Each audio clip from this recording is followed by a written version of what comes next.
Selamat pagi Bapak Ibu semuanya. Selamat pagi. Terima kasih atas kesempatan yang diberikan kepada saya pada kegiatan hari ini. Saya akan mengimbaskan pelajaran yang telah saya pelajari sebagai calon guru penggerak, yaitu budaya positif. Saya akan berbagi dengan Bapak Ibu guru semuanya. Jadi sebelum kita mulai kegiatan ini, marilah bersama-sama kita memanjatkan puja dan puji syukur kehadirat Tuhan Yang Maha Esa. Bersama-sama kita memanjatkan Pangasturkara. Om Swastiastu. Om Swastiastu. Baiklah Bapak Ibu, pada kesempatan kali ini saya akan melakukan sebuah diseminasi kepada Bapak Ibu dalam tugas saya sebagai calon guru penggerak. Nah, inilah profil saya sebagai seorang calon guru penggerak. Saya sekarang berada di angkatan 11 calon guru penggerak di Kabupaten Tabanan. Dalam hal ini saya akan berproses selama 6 bulan, mulai dari bulan Juli kemarin sampai bulan Desember. Mohon nanti dukungan dari Bapak Ibu semuanya, dan mungkin dalam kesempatan ini apa-apa yang telah saya pelajari akan saya imbaskan kepada Bapak Ibu semuanya, sehingga nanti kita bersama-sama bisa menerapkan di sekolah, terutama dalam hal budaya positif bagi anak-anak kita semua. Nah, kali ini diseminasi saya adalah tentang budaya positif, khususnya di SD Negeri 3 Jegu. Ini hilang setengahnya, ampun lagi. Kita lanjutkan. Nanti ini latar belakang kenapa budaya positif perlu diterapkan. Bapak Ibu pasti tentunya sering mendengar apa itu budaya positif. Budaya positif sudah tidak asing lagi bagi kita. Nah, itu sekarang latar belakang menerapkan budaya positif itu apa? Nah, penerapan budaya positif di sekolah merupakan salah satu upaya untuk meningkatkan kualitas pendidikan nasional. Penerapan budaya positif tidak bisa dilakukan tanpa adanya dukungan dari seluruh warga sekolah. Dengan penerapan budaya positif ini diharapkan kita dapat mewujudkan visi sekolah. Sangatlah penting bagi guru untuk dapat mengembangkan budaya positif di sekolah agar dapat menumbuhkan motivasi intrinsik dalam diri murid, dan juga untuk menjadi pribadi yang berbudi pekerti yang luhur. Itulah intinya dari budaya positif. Selanjutnya, apa tujuan dari budaya positif tersebut? Yaitu untuk menumbuhkan pada diri murid, menumbuhkan nilai-nilai positif pada diri murid melalui dalam sebuah kesepakatan kelas. Awalnya dulu adalah kesepakatan kelas yang nantinya akan bisa meningkat menjadi yang namanya keyakinan kelas. Nanti kita pelajari bersama-sama. Lanjut. Nah, inilah Bapak Ibu, budaya positif. Budaya positif adalah nilai-nilai dan kebiasaan-kebiasaan di sekolah yang berpihak pada murid agar mereka dapat berkembang menjadi pribadi yang memiliki budi pekerti yang luhur. Jadi kita lebih menekankan kepada anak yang berbudi pekerti luhur ketimbang anak yang memiliki kecerdasan yang tinggi. Karena sekarang dengan kemajuan teknologi, kemajuan zaman, budi pekerti anak-anak ini sudah mulai tergerus. Jadi inilah yang lebih ditanamkan, yaitu anak-anak yang memiliki budi pekerti yang luhur. Konsep utama dalam budaya positif ini nanti ada 7, yaitu perubahan paradigma belajar, disiplin positif dan nilai-nilai kebajikan universal, teori motivasi, hukuman dan penghargaan, keyakinan kelas, kebutuhan dasar manusia, 5 posisi kontrol restitusi, dan segitiga restitusi. Kita akan bahas satu persatu ya. Nah, paradigma perubahan paradigma belajar. Bapak Ibu tentu tahu apa itu paradigma belajar. Kira-kira napi paradigma belajar. Nah, paradigma belajar itu adalah pengalaman ataukah lingkungan, kondisi kita dalam belajar. Sekarang di sini akan ada perubahan paradigma belajar. Perubahan penting ini terjadi ketika cara berpikir yang biasa dalam mengajar itu dengan cara biasa akan berubah untuk menggunakan cara-cara baru yang berbeda. Bapak Ibu mungkin sebelumnya menggunakan cara-cara belajar yang konvensional, datang ke dalam kelas, mengajar, memberikan tugas, menilai, dan selesai sudah. Sekarang kita akan berubah menjadi menciptakan pembelajaran dengan gaya belajar dan cara belajar yang berbeda. Itu yang disebut dengan perubahan paradigma belajar. Mengubah cara belajar kita dari hal-hal yang biasa, mengubah menjadi sesuatu atau cara yang berbeda. Pembelajaran paradigma baru. Sebelumnya itu ada pembelajaran paradigma lama yang sampaikan seperti itu. Paradigma lama itu seperti apa? Ya seperti kelas-kelas kita sebelumnya yang konvensional seperti tadi saya sampaikan. Datang ke kelas, anak-anak membaca materi, guru mengajar, memberikan tugas, memberikan nilai, selesai. Sekarang yang diharapkan adalah pembelajaran dengan paradigma baru, yaitu dirancang dengan pembelajaran abad 21. Apa itu pembelajaran abad 21? Yaitu pembelajaran yang lebih berpihak kepada murid. Kita sebagai guru hanyalah menuntun, memfasilitasi. Anak-anak itu akan berkembang sesuai dengan minat dan bakat mereka masing-masing. Kita hanya menuntun. Kita ini adalah laksananya seorang petani, Bapak Ibu. Anak-anak itu adalah bibit-bibit yang kita tanam. Kita hanya bisa untuk menanam itu kita siapkan lahan yang bagus, bibit yang bagus, kita tanam, kita rawat, tumbuh, kita pupuk, kita siram sehingga mereka akan berkembang sesuai dengan karakteristik mereka. Kalau kita menanam jagung, nanti apa yang akan tumbuh? Jagung. Kita menanam padi yang akan tumbuh? Padi. Apakah mungkin jagung yang kita tanam akan menjadi padi? Tidak mungkin. Tidak mungkin. Jika kita hanya mereka anak-anak sudah merupakan bibit tersendiri, kita hanya menuntun sehingga mereka tumbuh dengan maksimal. Terus, perbedaan pembelajaran paradigma lama dengan paradigma baru. Pembelajaran paradigma lama itu saya ibaratkan seperti tadi adalah pembelajaran konvensional. Kalau dulu kita sering mendengar murid ibarat kertas kosong, di mana guru harus mengisinya. Begitu bukan? Murid adalah ibarat kertas kosong di mana kita harus mengisinya. Terus pembelajaran bersifat teacher center. Gurulah yang berperan penting di dalam kelas. Semua gurulah yang menginisiatif. Guru sebagai pusatnya. Kemudian guru menggunakan cara mengajar konvensional seperti tadi, datang, tugas, nilai, selesai. Terus transfer ilmu tanpa memperhatikan kebutuhan belajar murid. Penyampaian materi, memberi tugas, dan penilaian. Menggunakan nilai sebagai tolak ukur ketuntasan belajar. Berapa anak mendapat nilai? 80. Oh, berarti anak itu sudah berhasil. Berapa dapat nilai? 50. Masih kurang. Kita mengukurnya dengan ukuran adalah nilai. Kalau paradigma baru sekarang, murid itu adalah ibarat kertas kosong dengan goresan samar, di mana guru bertugas menebalkan untuk memperbaiki laku murid. Nah, goresan samar di sini adalah anak-anak itu sudah memiliki karakteristiknya masing-masing. Kita menebalkan, yang baik kita tebalkan sehingga akan muncul, yang kurang baik kita biarkan atau bahkan kita berusaha untuk menghilangkan sehingga yang muncul adalah laku-laku baik dari si anak tersebut. Terus pembelajaran bersifat student center. Sekarang anaklah yang lebih mendominasi di kelas. Kemudian guru menggunakan cara baru dalam mengajar seperti tadi pembelajaran 21. Mengutamakan proses daripada sekedar hasil yang tuntas.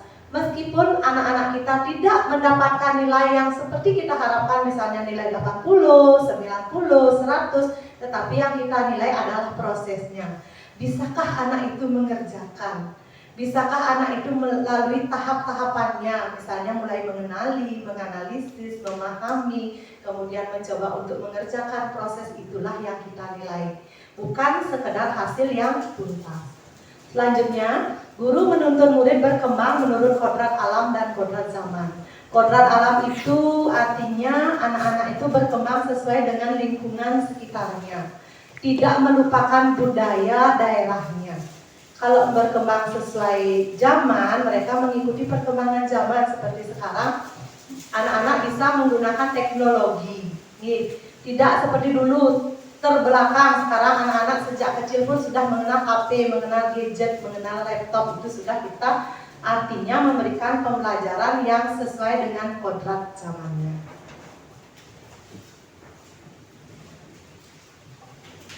Nah, ini Bapak Ibu. Ini ada sebuah kegiatan. Nih, coba Bapak Ibu lakukan dengan pasangan di sebelahnya. Nih, cobalah buka. Di sini, Anda dan teman Anda akan melakukan kegiatan cobalah buka. Tugas Anda adalah mengepalkan salah satu tangan Anda. Coba Anda bayangkan bahwa Anda menyimpan sesuatu yang sangat berharga di dalam kepalan tangan Anda. Anda perlu menjaga benda tersebut sekuat tenaga karena begitu pentingnya untuk kehidupan Anda. Rekan di sebelahnya akan mencoba dengan segala cara untuk membuka kepalan tangan Anda. Teman Anda boleh membujuk, menghardik, mengintimidasi, memarahi, menggoda, menggelitik, bahkan boleh menawarkan uang agar Anda bisa bersedia membuka kepalan tangan Anda. Nah, coba sekarang dengan pasangan. Nah, satu orang mengepal, satu orang membuka dengan segala lewat bujukan.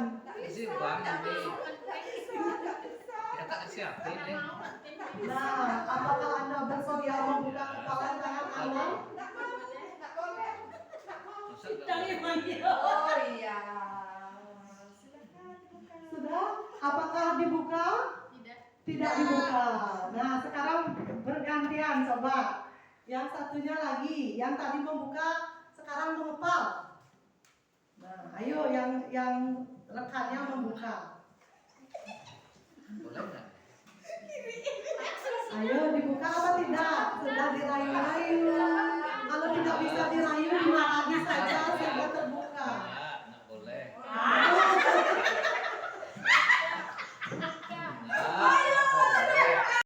Baik Bapak Ibu, apakah tadi kepalan tangannya dibuka? Tidak. Tidak satu pun membuka kepalan tangannya? Tidak. Nah, itu kenapa tidak dibuka? Biar tidak saya siapkan biar aman. Oh, biar aman. Nah, ini. Apakah Anda atau rekan Anda membuka kepalan tangan Anda? Tidak. Mengapa? Apa alasan Anda atau rekan Anda membuka kepalan tangan atau tidak? Karena barang yang ada di tangan saya itu penting dan tidak boleh orang lain yang tahu. Oh ya, karena barang yang ada di tangannya itu penting, tidak ada yang boleh tahu. Ibu, kenapa tidak dibuka? Karena barang saya harus coba. Oh, barang saya harus jaga. Nah, dalam hal ini sesungguhnya siapa yang memegang kendali kontrol untuk membuka atau menutup kepalan tangan Anda? Diri sendiri.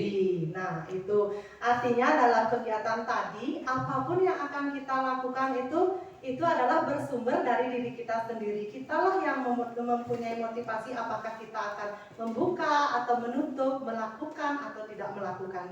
Semuanya itu berarti apa-apa yang kita lakukan haruslah berdasarkan dari motivasi kita sendiri. Ini lanjut. Psikiater dan pendidik Dr. William Glasser dalam kontrol teori, kemudian hari berkembang dinamakan choice theory, meluruskan beberapa miskonsepsi tentang makna kontrol. Nah, tadi itu mengontrol, membuka atau menutup itu adalah kita yang memegang kendali kontrol. Di sini ada ilustrasi kontrol itu untuk guru itu ada 4, yaitu ilusi guru mengontrol murid. Terus ilusi bahwa semua penguatan positif efektif dan bermanfaat. Ilusi bahwa kritik dan membuat rasa bersalah mampu menguatkan karakter. Dan ilusi bahwa orang dewasa berhak memaksa. Nah, itu kan yang kita pikirkan selama ini, bahwa kitalah yang mengontrol murid. Semua penguatan-penguatan positif kita itu bermanfaat. Terus kita membuat murid itu merasa bersalah, mereka akan mampu menguatkan karakter. Yang terakhir, bahwa orang dewasa berhak memaksa. Karena kita dewasa, kita paksa anak-anak kita untuk menuruti apa yang kita inginkan. Nah, ini yang pertama. Ilusi guru mengontrol murid. Guru dapat mengontrol murid. Bisa kan kita mengontrol murid? Bisa. Tapi pada kenyataannya, murid mempunyai hak untuk memilih. Kemudian, guru tidak bisa memaksakan kehendak kepada murid. Selanjutnya, guru tidak hanya punya kontrol penuh terhadap murid. Kita sudah berusaha mengontrol murid, tetapi kenyataannya murid tidak bisa kita kontrol sepenuhnya. Bahkan bisa jadi mereka akan berontak. Kemudian, semua bujukan, penguatan positif, efektif, dan bermanfaat. Apa-apa yang kita berikan kepada anak, misalnya kita merayu sehingga mereka mau melakukan sesuatu itu, kita berpikir itu adalah efektif dan bermanfaat. Tapi kenyataannya, bujukan adalah salah satu bentuk kontrol. Murid pun akan bisa saja menolak bujukan kita. Terus murid bisa tergantung pada pendapat dan bujukan kita. Sekali kita bujuk anak, mereka akan menurut. Besoknya, jika kita tidak bujuk, mereka tidak akan melakukan apa-apa. Jadi ini akan bersifat hanya sementara. Kemudian kritik dan membuat orang merasa bersalah bisa menguatkan orang tersebut. Ketika mereka merasa bersalah, diam, tertegun, itu akan membuat mereka untuk memperbaikinya. Tapi itu terkadang tidak bisa. Kenyataannya menyalahkan murid dan membuat kritik tidak menguatkan, tetapi malah melemahkan. Mereka akan menyesali, bahkan ketika penyesalan mereka berlarut-larut, itu akan menyebabkan hal-hal yang kurang baik untuk anak. Murid mempunyai persepsi negatif akan dirinya. Jika terus-terusan saja mereka disalahkan, lama-lama murid itu akan merasa dirinya itu minder, tidak berani mencoba sesuatu yang baru karena mereka akan merasa takut bersalah. Yang terakhir, adanya krisis identitas atau identitas gagal pada murid. Nah, seperti tadi, mereka tidak akan berani mencoba karena merasa pasti akan gagal, ketakutan akan kegagalan. Yang terakhir, orang dewasa punya hak untuk memaksa. Dipaksa oleh orang yang lebih dewasa. Kenyataannya, orang dewasa itu tidak sepenuhnya bisa memaksa. Perilaku memaksa tidak akan efektif pada jangka waktu yang lama. Murid hanya akan memberontak sewaktu-waktu. Terus memaksakan kehendak hanya akan menyebabkan permusuhan antara murid dan guru. Ya, jika kita paksa hari ini mereka mau, besok kita paksa lagi mereka mulai memberontak, kita paksa lagi mereka akan berteriak, selanjutnya kita paksa lagi mereka akan melawan. Jadi kita perlu kelembutan dalam melakukan sesuatu, jangan menggunakan suatu hal yang keras. Merubah paradigma stimulus respon ke pendekatan kontrol. Yang awalnya realitas kebutuhan kita sama. Kita menganggap bahwa antara satu orang dan orang lain itu memiliki kebutuhan yang sama. Semua orang melihat hal yang sama dari sudut pandang yang sama. Mencoba mengubah orang agar berpandangan sama dengan kita. Perilaku buruk dilihat sebagai suatu kesalahan. Orang lain bisa mengontrol saya bisa mengontrol orang lain, kan seperti itu. Saya bisa mengontrol orang lain pun juga bisa mengontrol saya. Itu stimulus tentang dunia yang kita bayangkan. Kemudian pemaksaan ada pada saat bujukan gagal. Model berpikir menang dan kalah. Jika tidak menang, kita pasti kalah. Itu saja pilihan kita, menang atau kalah. Tetapi ketika teori kontrol sekarang, menggunakan teori kontrol, realitasnya bahwa kehidupan kita ini berbeda. Ada kebinekaan lah di antara kita semua, ada keragaman. Setiap orang memiliki gambaran yang berbeda. Kita harus berusaha memahami pandangan orang lain tentang dunia, dan semua perilaku itu memiliki tujuan. Hanya Anda yang bisa mengontrol diri Anda. Tidak lagi dikontrol oleh orang lain. Kita tidak mengontrol orang lain dan orang lain pun tidak mengontrol kita. Kitalah yang mengontrol diri sendiri. Terus selanjutnya kolaborasi dan konsensus, menciptakan pilihan-pilihan baru dan berpikir menang dan menang, bukan menang dan kalah. Saya menang, teman saya kalah, tetapi kita sekarang mulai berpikirnya saya menang, teman pun menang. Berarti sama-sama diuntungkan. Selanjutnya, disiplin positif dan nilai-nilai kebajikan universal. Disiplin. Apa sih yang ada dalam pikiran Bapak Ibu tentang disiplin? Tertib. Disiplin itu berarti kita taat pada aturannya. Nah, tuh. Disiplin berasal dari kata disiplina yang artinya belajar. Disiplin mengacu pada disiplin diri yang memiliki tanggung jawab terhadap apa yang dilakukan berdasarkan pada nilai-nilai yang diyakini. Terus kemudian yang disiplin positif, salah satu cara penerapan disiplin yang bertujuan untuk menumbuhkan kesadaran serta memberdayakan peserta didik tanpa imbalan atau reward, ancaman ataupun hukuman. Jadi mereka melakukan kedisiplinan mereka itu adalah atas kesadaran dirinya tanpa terpengaruh oleh bujukan, rayuan, paksaan dari orang lain. Sebagai pendidik, tujuan kita adalah menciptakan peserta didik yang memiliki disiplin diri sehingga mereka berperilaku mengacu pada nilai-nilai kebajikan universal dan memiliki motivasi intrinsik dalam perubahan perilaku ke arah yang lebih baik. Itu harapan kita. Nah, di sini ada berbagai nilai-nilai kebajikan universal yang sekarang kita ketahui di sekolah kan yang paling awal ya, yang profil pelajar Pancasila, beriman, bertakwa, berkebinekaan, gotong royong, mandiri, kreatif, bernalar kritis. Ada juga nilai-nilai kebajikan universal yang lain, misalnya itu berdasarkan Ibu Primeri, ada banyak nih yang bisa kita terapkan, ini dari 9 pilar karakter, The 7 Essential Virtues. Nah, Niki juga dari proyek nilai-nilai kebajikan ada banyak yang mungkin bisa kita kembangkan. Yang lanjut nih, nah ini yang penting.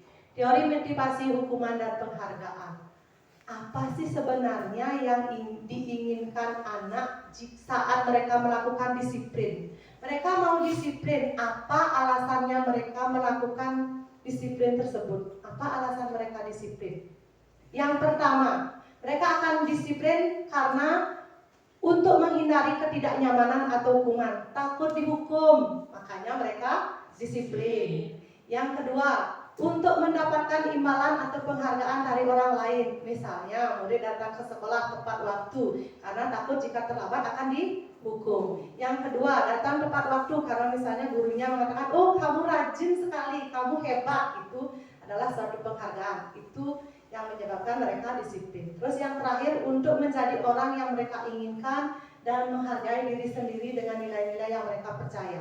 Di antara ketiga ini, yang mana yang paling penting sebenarnya dimiliki oleh murid? Motivasi yang paling penting, yang pertama, kedua, apa yang ketiga? Yang ke? Yang ketiga. Kenapa yang ketiga? Betul sekali, karena yang ketiga itu berasal dari dirinya sendiri. Untuk menjadi orang yang mereka inginkan, menghargai diri sendiri dan nilai-nilai yang mereka percaya. Mereka bisa disiplin karena dari dirinya sendiri. Dia sudah punya pandangan, saya akan menjadi orang seperti apa. Yang pertama, mereka juga karena rasa takut hukuman. Yang kedua, karena harus mencari penghargaan. Yang pertama dan yang kedua itu nanti akan sifatnya hanya sementara saja. Jika yang terakhir itu akan berdampak dalam jangka waktu yang panjang. Yang pertama dan kedua itu merupakan motivasi yang berasal dari luar dirinya, dan yang ketiga adalah berasal dari dalam dirinya. Nah ini, menghindari kenyamanan, mereka akan melakukan hal karena takut dihukum atau takut merasa tidak nyaman. Yang lanjutkan nih. Nah, niki teori motivasi dan hukuman. Tindakan terhadap suatu pelanggaran pada umumnya berbentuk hukuman atau konsekuensi. Saat ini akan diperkenalkan lebih jauh pada yang namanya restitusi. Kemarin Bapak Ibu hanya mengenal pada hukuman dan konsekuensi. Sekarang kita akan mengenal dengan restitusi. Apakah pernah mendengar kata restitusi? Pernah sekarang. Nah, kita sekarang mengenal restitusi. Saya pun sama. Sebelumnya tidak mengenal kata restitusi. Pada mulai modul yang saya pelajari kali ini, budaya positif, barulah saya juga mengenal yang namanya restitusi. Nah, restitusi itu adalah, jangan diplesetkan nanti ya restitusinya. Restitusi adalah proses menciptakan kondisi bagi murid untuk memperbaiki kesalahan mereka sehingga mereka bisa kembali ke kelompok mereka dengan karakter yang lebih baik, lebih kuat. Sebelumnya kita hanya memberikan, jika murid bersalah kita memberikan hukuman, boleh itu hukuman fisik, hukuman verbal. Selanjutnya juga kita memberikan konsekuensi apa yang harus dia lakukan. Tapi sekarang dengan restitusi, jika anak melakukan kesalahan, kita tanyakan kembali kepada dia apa yang akan dia lakukan untuk memperbaiki kesalahannya. Jadi anak melakukan kesalahan, solusinya sendiri akan datang dari anak itu sendiri, bukan dari kita sebagai gurunya. Terus restitusi merupakan proses kolaboratif yang mengajarkan murid mencari solusi untuk salah mereka, membantu murid berpikir tentang orang seperti apa yang mereka inginkan dan bagaimana mereka harus memperlakukan orang lain. Nah, ini akan mengubah identitas-identitas murid dari identitas gagal menjadi identitas sukses. Yang jika hukuman akan memberikan rasa sakit, rasa takut, kemudian akan memberikan anak itu bisa saja memberontak, membenci, dengan disiplin dengan konsekuensi pun bisa serupa. Tetapi dengan restitusi anak itu bisa mendapatkan sebuah pilihan apa yang akan dia lakukan dalam memperbaiki sikapnya. Kemudian juga anak itu akan mendapatkan suatu kesempatan mau melakukan perbaikan, dan juga anak tersebut diharapkan bisa memiliki karakter-karakter yang lebih baik lagi. Nah, hukuman bersifat satu arah, guru yang memberikan dan murid hanya menerima. Sementara disiplin dalam bentuk konsekuensi sudah terencana dan disepakati. Misalnya, jika anak tidak membuat PR, apa yang akan dilakukan oleh anak itu kita buat konsekuensinya. Kita sudah setujui, jika tidak membuat PR, anak itu akan mengerjakan kembali di luar ruangan, misalnya seperti itu. Itu adalah konsekuensi. Jika hukuman, anak tidak membuat PR, anak itu kita kasih hukuman membersihkan kamar mandi. Nah, itu hukuman. Kalau restitusi, anak tidak membuat PR, sekarang kita tanyakan, kenapa tidak membuat PR? Apa yang akan dilakukan jika kamu tidak membuat PR? Terus ke depannya, apa yang akan dia lakukan sehingga itu tidak akan terulang kembali. Nah, ini Bapak Ibu, saya punya satu kasus sedikit. Untuk yang selanjutnya adalah kebutuhan dasar manusia. Bapak Ibu tahu kebutuhan dasar manusia itu apa saja?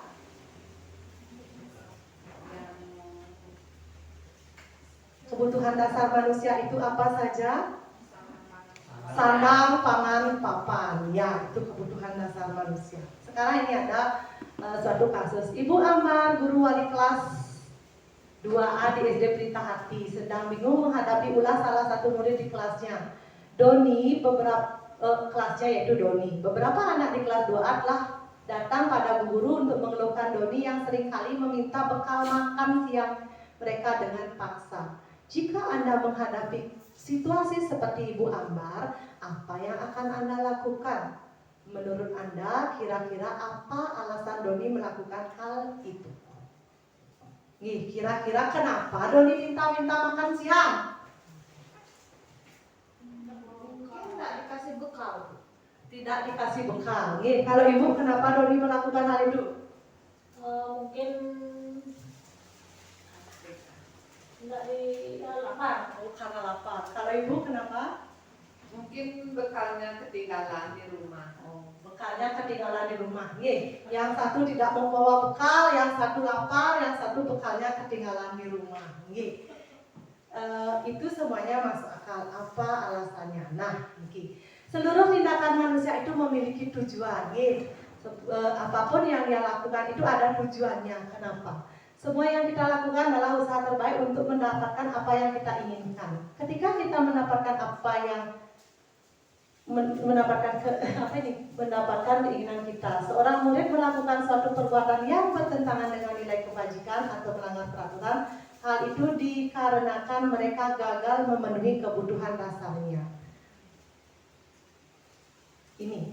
Ini kita nanti bisa menganalisis kebutuhan mana yang tidak terpenuhi dari Doni. Manusia memiliki kebutuhan dasar yang jumlahnya ada 5. Yang pertama, kebutuhan bertahan hidup. Kemudian, kebutuhan kasih sayang, kebutuhan kebebasan, kesenangan, dan juga penguasaan. Untuk bertahan hidup, seperti tadi, misalnya Doni meminta bekal temannya dengan paksa, itu bisa saja masuk ke kebutuhan bertahan hidup. Kenapa? Karena Doni merasa seperti alasan ibu tadi, lapar, tidak bawa bekal, ketinggalan di rumah, itu kan kebutuhannya untuk bertahan hidup. Berarti ada kebutuhan tidak terpenuhi, yaitu karena lapar. Jadi dia mengambil punya temannya. Yang kedua, kemungkinan Doni itu gagal dalam memenuhi kebutuhan kasih sayang. Orang tuanya kurang kasih sayang, kurang peduli, sehingga anaknya bisa saja seperti itu, tidak disiapkan dari rumah. Yang ketiga adalah kebebasan. Anak itu tidak mengetahui aturan, kurang mengerti aturan, jadinya dia meminta-minta dengan bebas kepada temannya. Terus yang keempat, karena kebutuhan kesenangan. Mungkin dia senang minta-minta sama temannya, senang mencoba makanan temannya. Misalnya di rumah hanya dikasih telur atau mie, sekarang melihat makanan temannya mungkin beda jenis, variannya berbeda, dia ingin mencoba, senang mencoba milik temannya. Yang terakhir adalah penguasaan. Ada saja anak yang ingin berkuasa, ambil dengan sembarangan punya temannya, bahwa dia menunjukkan dirinya itu adalah hebat. Apapun punya temannya diambil, tidak akan ada yang melawan. Ada kan anak-anak seperti itu, dia ingin menjadi penguasa teman-temannya. Ada nih, nah itu yang kita perlu pelajari sekarang. Nah ini kebutuhan bertahan hidup, kebutuhan yang bersifat fisiologis, misalnya kesehatan, rumah, dan makanan. Kebutuhan kasih sayang, kebutuhan akan hubungan, koneksi sosial, memberi dan menerima kasih sayang dari orang-orang di sekitarnya. Kebutuhan penguasaan, ingin dianggap berharga, membuat perbedaan, membuat pencapaian, dan dihormati. Terus yang kebebasan, untuk memiliki kemandirian otonomi, mengendalikan arah seseorang. Selanjutnya, kita ke materi yang lain ini, keyakinan kelas. Lanjut nih, keyakinan kelas itu Bapak Ibu sudah membuat di kelas? Keyakinan kelas apa kesepakatan kelas?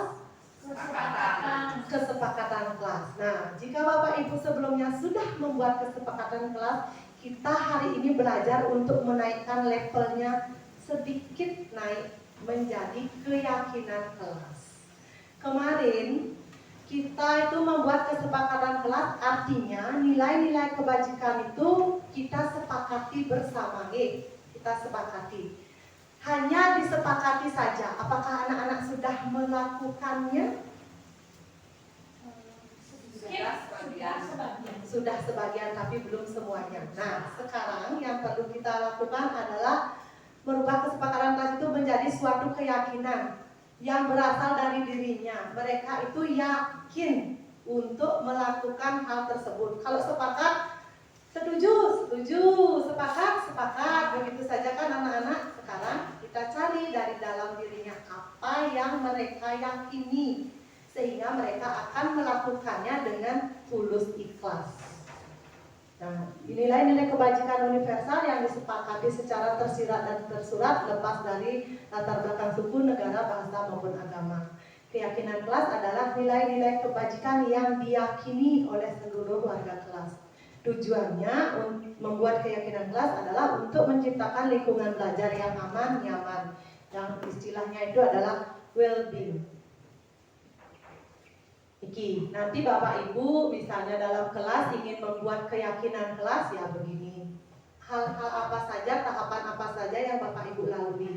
Yaitu keyakinan kelas bersifat abstrak, dari peraturan yang lebih rinci dan konkret. Keyakinan kelas berupa pernyataan universal. Pernyataan keyakinan kelas senantiasa dibentuk dalam bentuk positif. Ingat Bapak Ibu, positif. Yang kemarin jika Bapak Ibu masih membuat kesepakatan kelas atau keyakinan kelasnya berisi kata tidak, nah itu yang perlu dihindari. Keyakinan kelas itu dibuat dengan bahasa atau dalam bentuk yang positif. Tidak terlambat datang ke sekolah. Jika diubah menjadi positif, kira-kira bagaimana? Datang tepat waktu. Tidak boleh mengejek teman misalnya.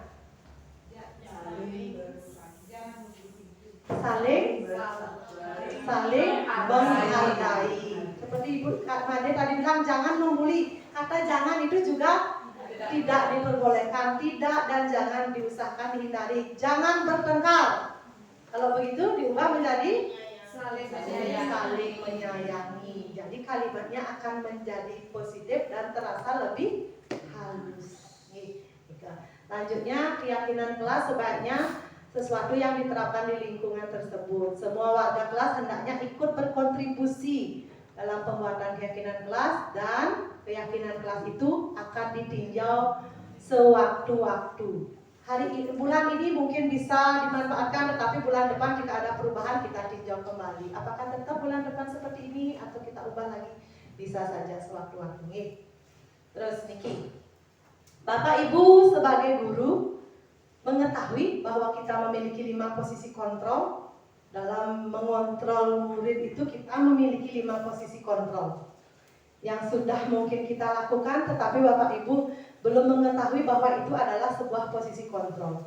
Yang pertama adalah penghukum, pembuat rasa bersalah, pemantau, manajer, dan teman. Nah, ini penghukum. Seorang penghukum bisa menggunakan hukuman fisik atau verbal. Dalam pelanggaran-pelanggaran yang dilakukan murid, guru bertindak sebagai penghukum bisa saja menggunakan hukuman fisik atau verbal. Misalnya mencubit murid, atau menyuruh murid berlari keliling halaman, keliling lapangan, push up, itu sudah hukuman.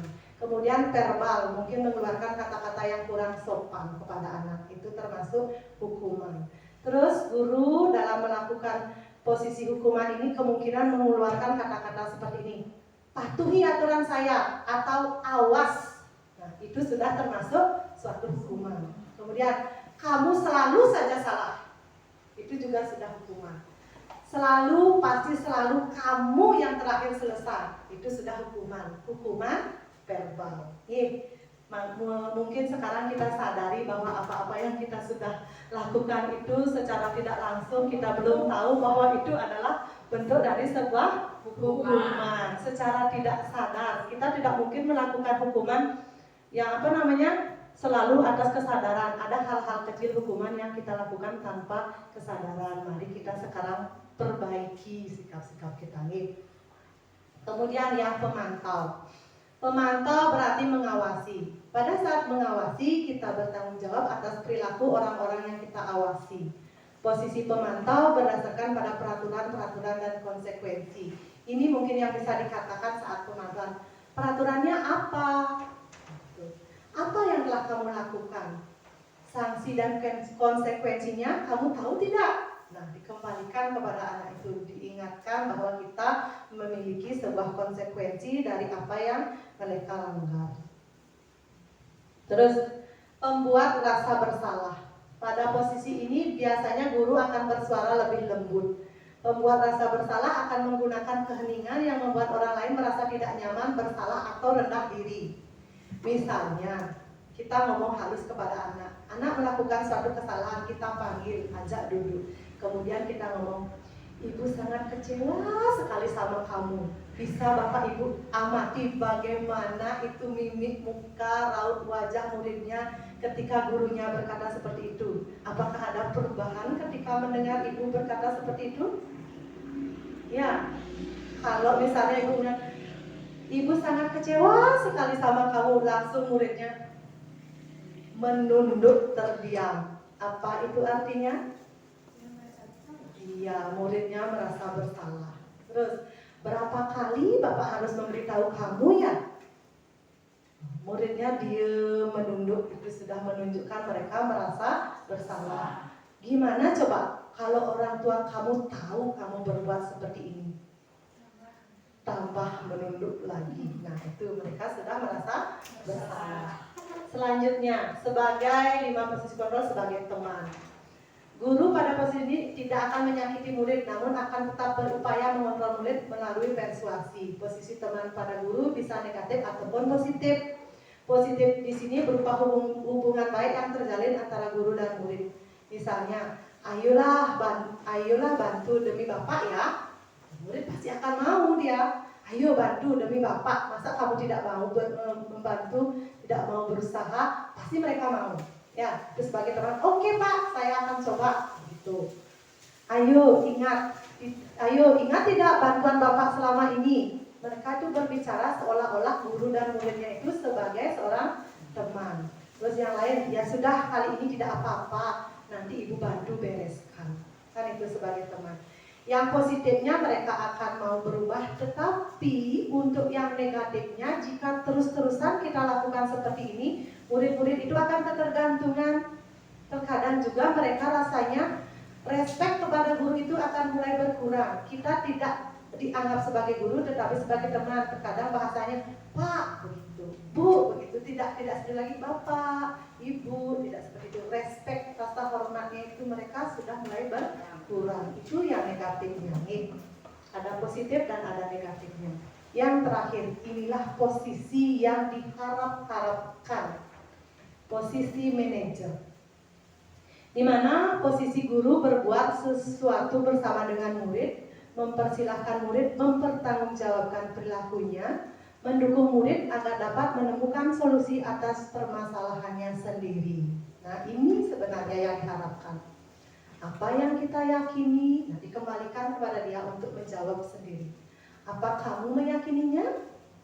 Jika kamu meyakininya, apakah kamu bersedia untuk memperbaiki? Dikembalikan lagi ke keyakinan kelas yang sudah disepakati. Jika kamu memperbaiki ini, hal ini menunjukkan apa tentang dirimu? Nah, anak sendiri yang ditanya. Yang terakhir, apa rencana kamu untuk memperbaiki hal ini? Nanti kita coba praktekkan. Nah, di sini yang posisi kontrol itu ini hubungannya dengan segitiga restitusi. Restitusi kembali. Restitusi merupakan proses menciptakan kondisi bagi murid untuk memperbaiki kesalahan mereka sehingga bisa kembali ke kelompoknya dengan karakter yang lebih kuat. Yang diharapkan dari restitusi itu adalah belajar dari kesalahan, memperbaiki hubungan, merupakan tawaran bukan paksaan, menuntun untuk melihat ke dalam diri dan fokus pada karakter dan solusi. Nah, ini segitiga restitusi. Bagian dasar dari segitiga restitusi bertujuan untuk mengubah identitas anak dari orang yang gagal, melakukan kesalahan menjadi orang yang sukses.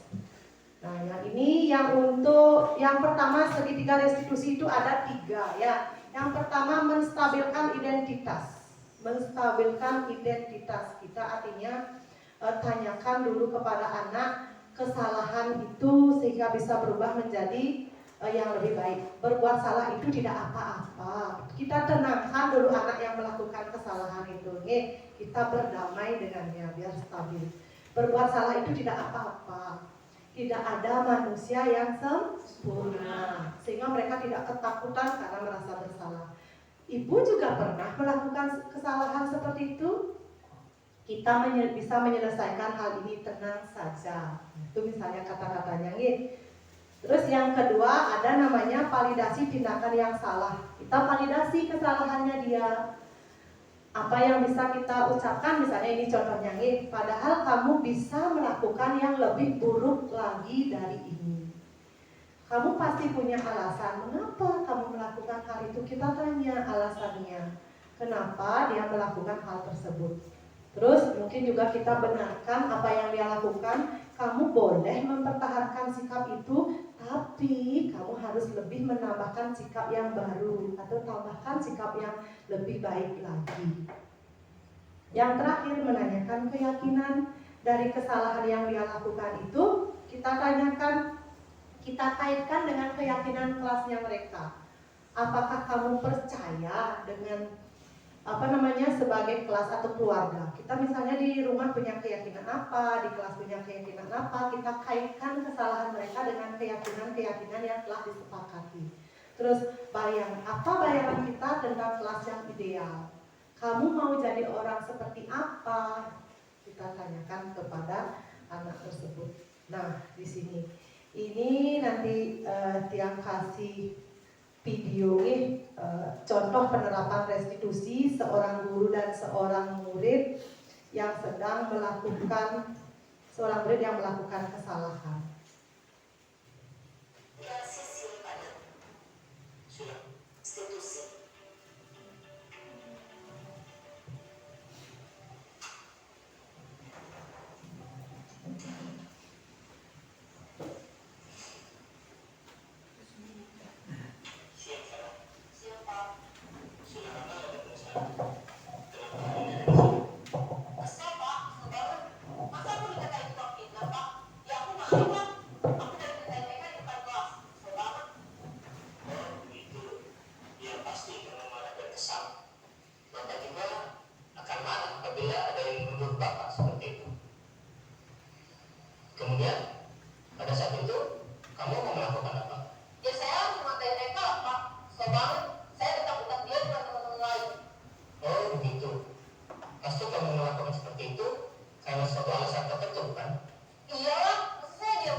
Itu tadi berarti apa-apa yang dilakukan seorang anak itu seperti tadi, jika ada pelanggaran yang dilakukan, maka solusinya dari guru mencoba bersabar. Intinya 3S, sabar, sabar, dan sabar. Jangan lagi melakukan hukuman, memberikan konsekuensi, tetapi mencoba untuk menggunakan restitusi. Nah, sekarang kita coba praktekkan. Sekarang kita coba praktek menjadi orang yang sabar, sabar, dan sabar dengan menggunakan segitiga restitusi. Nanti dia minta 2 orang menjadi menjadi guru dan menjadi murid yang melakukan pelanggaran. Dektris, ini ada sebuah kasus setiap hari murid kelas 6 bergiliran melaksanakan piket kebersihan secara berkelompok. Masing-masing kelompok terdiri dari 4 orang murid, yaitu Dektris, Dewi, Dia, dan Wika. Hari ini adalah giliran kelompoknya Dektris. Dektris tidak terima teman-temannya itu, yaitu si Wika, tidak pernah ikut piket kelas, sehingga dia marah-marah dan tidak bisa menahan emosinya. Dia memaki-maki Wika dan tanpa sadar pun dia melemparkan sapu ke arah dinding dan juga menggebrak-gebrak meja. Ketua kelas 6 kemudian melaporkan kejadian ini kepada ibu guru. Sekarang satu orang ibu guru, ayo Ibu Made jadi ibu gurunya. Ibu Made juga ayo jadi dektris. Silahkan. Izin sebentar. Oh ke belakang, ya silahkan dulu. Ibu guru dan pelaku pelanggaran bersini ke depan lakukan praktek. Nah, coba merestitusi. Mau berdiri apa duduk? Berdiri. Nah, di sini boleh berdiri.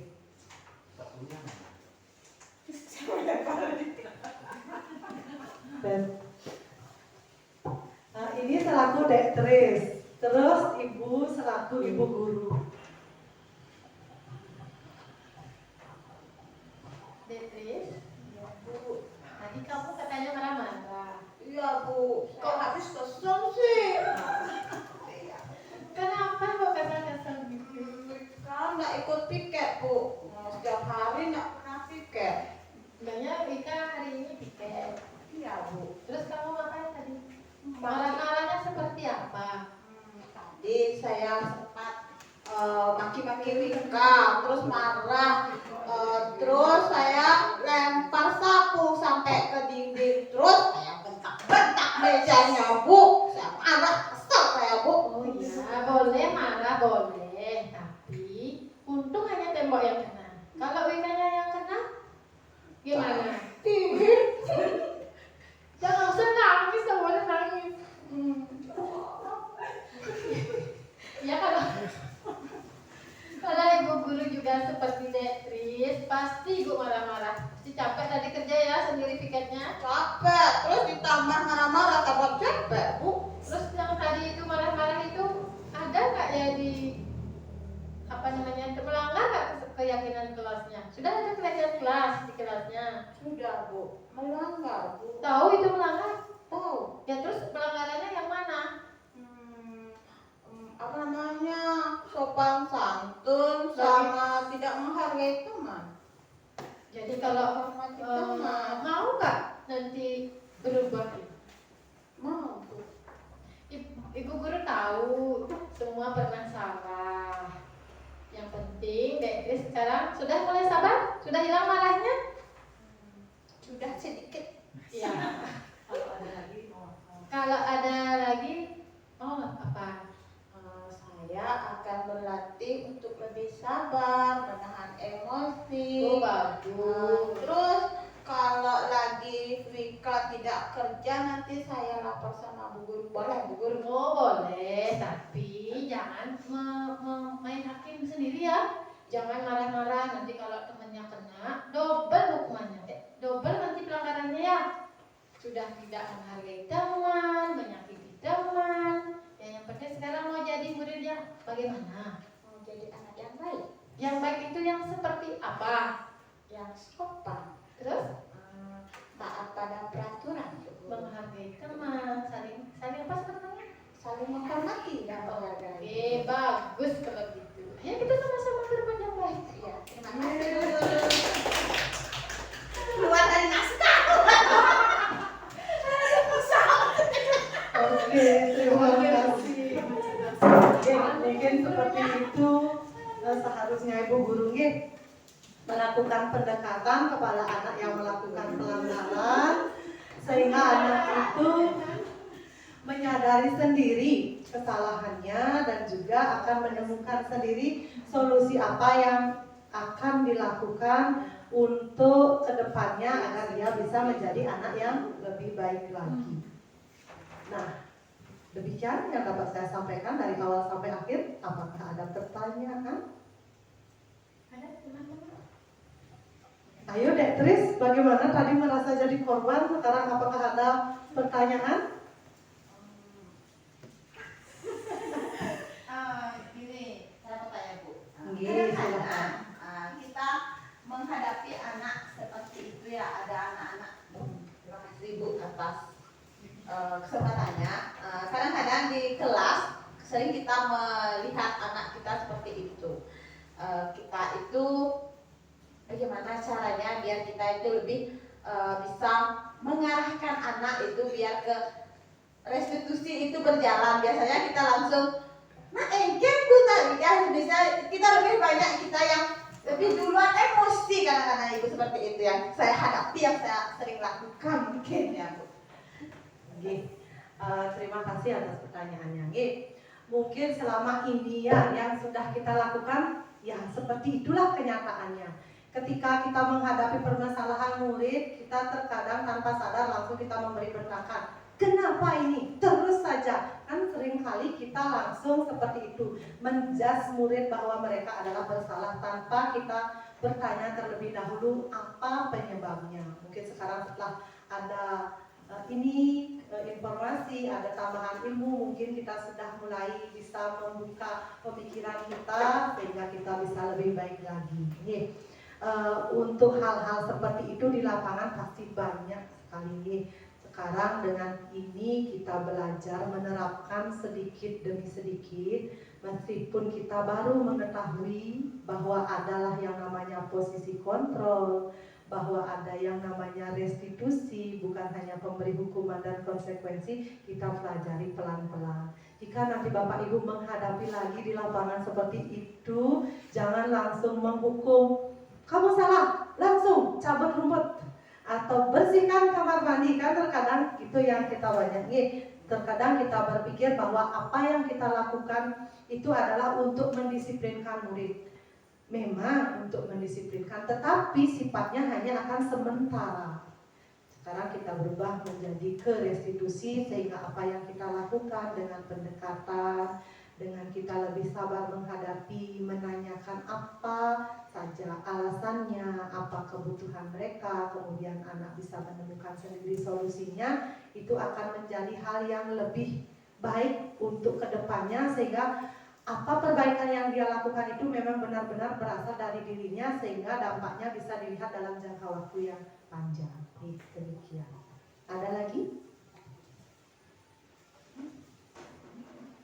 Sudah? Sudah Bu. Sudah cukup? Kalau Iya. begitu nanti kita sama-sama sambil jalan, kita belajar. Semoga kita bisa menjadi seorang pendidik yang lebih baik lagi, bisa menerapkan budaya positif di sekolah kita dengan lebih baik dan lebih tepat lagi, berubah dari seorang yang menghukum, berubah menjadi seorang manajer yang membantu murid untuk melakukan perbaikan, dan apa-apa dari budaya positif ini kita bisa lakukan untuk mengubah sekolah kita menjadi yang lebih baik lagi, tentunya bersama-sama.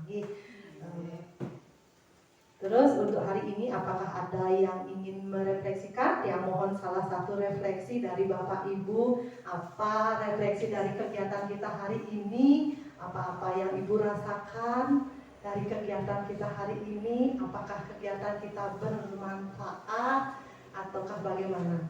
Ibu Made, ayo. Ibu Made, ayo. Baik, terima kasih. Sudah. Setelah tadi dipaparkan sekian materi, terutama di bagian paradigma belajarnya, mungkin setelah ini kita bisa merubah cara belajar dari paradigma yang lama ke paradigma pembelajaran 2001 abad 21, walaupun masih ya memang sulit untuk menjalankannya. Kita berusaha agar pembelajaran di kelas, kebersamaan seluruh warga sekolah bisa berjalan dengan baik. Itu aja. Bagus sekali. Terima kasih. Ada lagi yang ingin merefleksikan? Ayo Ibu. Terima kasih Bu. Dari sekian banyak materi yang sudah Ibu paparkan tadi, di sini akhirnya yang bisa memahami kalau selama ini kita mengajar anak menghukum itu adalah hal yang salah, dan untuk itu mari bersama-sama kita ke depannya sesuai dengan segitiga diskusi tadi, ya, kita mulai terapkan di sekolah ini agar kita bisa lebih bersabar, bisa menjadi sahabat bagi anak didik kita, dan semuanya apa yang kita harapkan bisa terwujud dan sekolah kita lebih maju. Itu saja, Bu. Terima kasih refleksi yang luar biasa. Mudah-mudahan nih dari apa yang dia paparkan hari ini bermanfaat bagi Bapak Ibu semua, bermanfaat bagi anak didik kita, bermanfaat bagi sekolah kita. Demikian yang bisa Tiang sampaikan. Dan akhirnya siang hari makan kuaci, karena sudah waktu nih siang hari makan kuaci. Makan bareng sama Ibu Asih. Cukup sekian acara hari ini. Saya ucapkan banyak terima kasih. Saya akhiri dengan